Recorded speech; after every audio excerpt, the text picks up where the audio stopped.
안녕하세요. 유영식TV의 유영식입니다.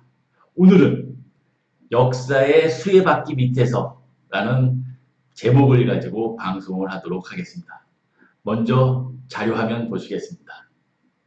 주식시장뿐만 아니라 최근 상황은 경제 위기에 대한 심리적 불안감이 점차 커지는 그런 상황입니다.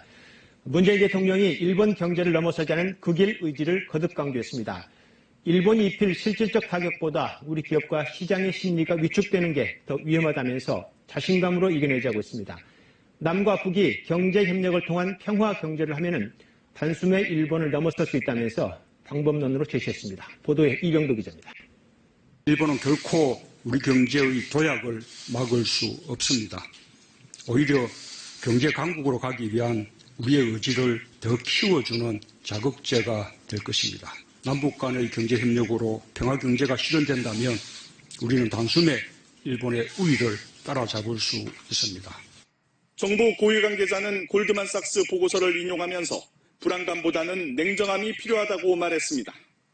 향후 불확실성이 커진 상황에서 불안 심리를 부추기는 것이 바로 일본의 노림수라고도 했습니다. 방금 뉴스에서 보신 바와 같이 문재인 대통령님께서는 어제 수석 보좌관 회의에서 다시 한번 한반도 평화 프로세스, 그렇죠, 남북 평화 경제에 대해서 언급을 하셨습니다.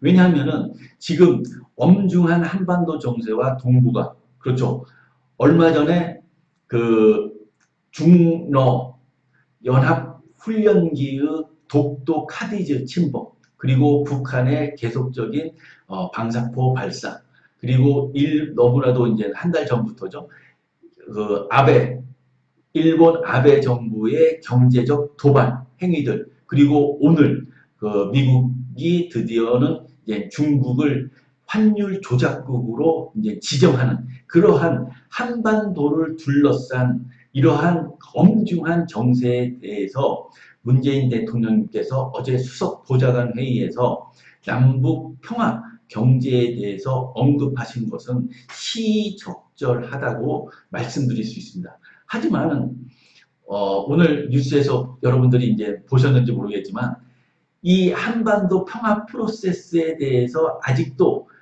이해를 하지 못하고 의구심을 갖고 있는 일부 정치인들이 있습니다. 자유한국당 원내대표 나경원 원내대표와 그리고 이제 바른미래당의 유승민 의원이 아직도 한반도 평화 프로세스에 대해서 완전히 이해를 하지 못하기 때문에 오늘 방송 제목 역사의 수레바퀴 밑에서라는 이 거대한 담론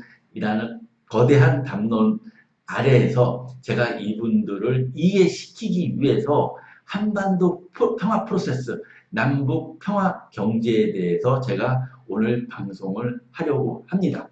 자, 어제 문재인 대통령님께서 남북 평화 경제에 대해서 언급을 하셨는데 그 나경원 의원과 그 유승민 의원은 이해를 못했을 겁니다. 왜냐하면 한반도 평화 프로세스에 대해서 온전히 이해를 못하기 때문에 지금 일본의 그 경제 도발과 한반도 평화 프로세스, 남북 평화 경제에 어떤 상관관계가 있는지를 이해를 못하는 겁니다. 그러면 제가 지금부터 이제 이해를 시켜드리도록 하겠습니다. 자, 어제 문재인 대통령님께서 차마 언급하지 못한 부분이 있습니다. 그것은 바로 내년에 있는 21대 총선입니다. 4월 15일이죠. 4,200만 명으로 이제 얼추 추산되는 유권자들이 내년에 이제 총선에 투표를 하게 되는데 더불어민주당이 내년 총선에서 반드시 개헌 의석 200석을 넘어서 250석을 차지함으로써 헌법 풀체인지를 해야만 하는 이유가 바로 여기에 있습니다. 무슨 내용이냐? 그렇죠. 어제 이제 그 남북 평화 경제가 이 한반도 정세와 동북아 그리고 한반도 평화 프로세스라는 종착역을 가기 위해서는 이 문재인 정부가 태어난 그렇죠. 1700만 명이라는 어마무시한 그 국민들이 촛불을 드는 촛불혁명으로 태어난 문재인 정부가 다시 한번 한반도 프로세스라는 발동을 걸기 위해서는 이 기간차에 다시 한번 좀 얘가 적당할지 모르겠지만 백두산 휴화산인 백두산이 다시 한번 폭발할 정도의 그러한 어마어마한 에너지가 필요하고 그 에너지와 맞먹는 것이 내년 4,200만 명의 유권자들의 염원이 속에 치러지는 21대 총선이라는 것입니다. 그리고 그 총선을 통해서 헌법, 이 콘텐츠 그릇이죠. 역사의 수레바퀴 밑에서 이 어마어마한 대한민국의 그 에너지, 국민들의 에너지를 담을 수 있는 콘텐츠 그릇, 그 그릇이 바로 내년 헌법 풀체인지라는 것입니다. 그러면 총선은 어떤 의미를 갖고 있냐? 그렇죠. 얼마 전에 일본 참의원 선거가 있었고 12월에 중의원 선거가 있습니다.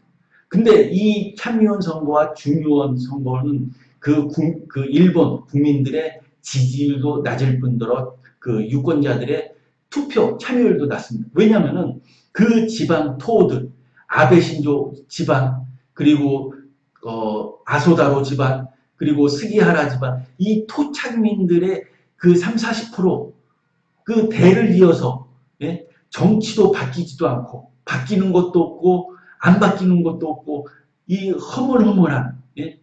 240%에 이르는 국가 채무, 그리고 매년 우리나라 돈으로 70조에서 80조가 빚 갚는 데 쓰여지는 이러한 예산, 이러한 데서 이 젊은이들은 희망을 가질 수가 없다는 것입니다. 하지만 내년 총선, 더불어민주당 내년 공천을 담당하는 이해찬 당대표님의 역사의 수레바퀴 밑에서 도도히 흐르는 이해찬 당대표님이 칼춤을 반드시 추셔야 합니다. 며칠 전에 제가 뉴스를 보니까 이해찬 당대표님한테 우리 더불어민주당 현역 의원님 몇 분이 찾아와가지고 내년 총선 불출마 의사를 표현하셨다고 하는데 저는 너무나 고맙고 감사한 것입니다. 그분들이 누군지는 모르지만. 하지만 이해찬 당대표님께서는 역사의 수레바퀴 밑에서 내년 총선이 얼마나 중요하다는 것을 더욱더 인식하셔가지고 이 더불어민주당의 70대 이상 그리고 4선, 5선 의원들을 찾아가셔가지고 설득을 하셔야 됩니다. 왜냐하면은 이 분들이 불출마 선언을 하게 만들어야 한다는 것입니다. 그것이 바로 일본 참의원 선거와 중의원 선거, 대한민국 우리 콘텐츠를 차별화시킬 수 있는 것이기 때문입니다. 그 그릇을 만드는 것입니다. 무슨 소리냐? 이분들이 불출마 선언을 함으로써 우리 더불어민주당이 공천, 그렇죠? 이해찬 당대표님이 칼춤을 출 수 있는, 개혁 공천을 할 수 있는 그 공간이 넓어질 수 있다는 것입니다. 역사의 수레바퀴가 크게 자전축과 공전축을 움직일 수 있다는 것입니다. 그렇게 함으로써 백두산 천지 20억 톤을 증기로 증발시킬 수 있는 4,200만 명 유권자의 염원을 담아서 내년 개헌, 그렇죠. 제가 누누이 말씀드리지만 세종시로의 수도 이전, 청와대, 국회, 대법원의 이전, 그리고 저 땅끝 마을 해남, 그리고 저 부산, 그리고 강원도 골짜기까지 이 서울에 집중되어 있는 천여 개의 공공기관이 분산, 배치되어야 되고, 또한 경제민주화, 그리고 불완전한 부동산 공명제, 그리고 불완전한 금융실명제가 완전히 이루어져야 하고, 거기에 국민의 기본권이라든지, 그리고 대한민국의 미래, 100년과 200년을 내다볼 수 있는 그러한 콘텐츠를 담아야 된다는 거죠. 이건 마치 이번 11월 12일 날 여러분들이 이제 그 마블이라든지 스타워즈, 디즈니랜드, 미키마우스라든지 그 도널드 덕, 엘사 이러한 그 오리지널 콘텐츠를 담은 디즈니 플러스가 그 OTT 사업을 시작하는 거와 마찬가지라는 것입니다. 이 해남, 부산, 그 강원도 거기에 이제 오리지널 대한민국 콘텐츠가 담기고서 그 기세로 우리 이제 내년 그 총선이 끝나자마자 헌법 풀체인지와 함께 남북 평화 경제가 실현된다는 것입니다. 그 기세로 미국, 일본, 북한, 그리고 이제 유럽 등을 기세로 누르는 것입니다. 예? 4,200만의 유권자를 담은, 유권자의 염원을 담은 헌법으로 이 동북아 강대국들의 기세를 누르고서 우리가 이제 바로 금강릉산 관광이라든지 개성공단 재개를 바로 실시해야만 한다는 것이 저의 주장인 것입니다. 그리고 문재인 대통령님께서 어제 말씀하신 한반도 평화 프로세스는 이러한 프로세스 메커니즘을 통해서 이루어진다는 것이 오늘 방송 주제 역사의 수레바퀴 밑에서인 것입니다. 번칠력도 반사신경도 근력도 충분한데 사람은 못 때린다.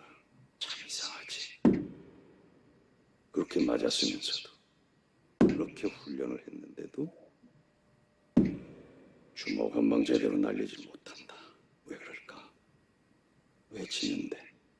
네 안에 가득 차 있는 거, 네 안에 가득 차 있는 거. 두려움. 맞아본 자의 두려운 말이다. 그걸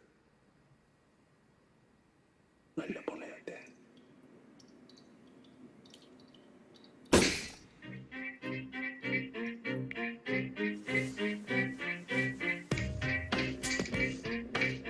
방송 이곳으로 마치겠습니다. 감사합니다.